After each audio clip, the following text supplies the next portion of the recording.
Hello friends, it's Master Hike again. Today we are here to discuss some important components. In short, I will show you how to identify key parts in an ECU or ECM.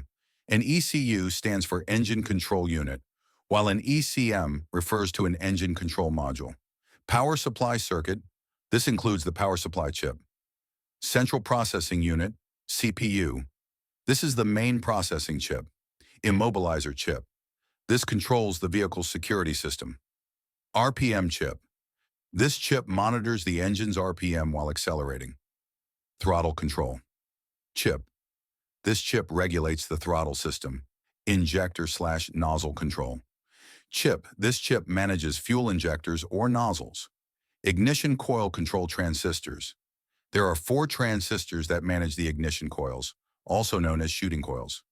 Transmission control communication chip. This chip connects with the transmission control unit, TCM/TCU.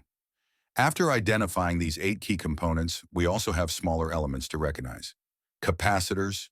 These components store electrical energy. Here you can see several capacitors. Diodes. These allow current to flow in one direction only. Here are some diodes, including a power supply diode. Resistors. These limit or regulate electrical current. Here are multiple resistors. Transistors. These act as switches or amplifiers. We have different types of transistors, both large and small. I believe we've covered everything important today. In the next lesson, I will explain how these components function. Thank you for watching. Don't forget to subscribe to my channel.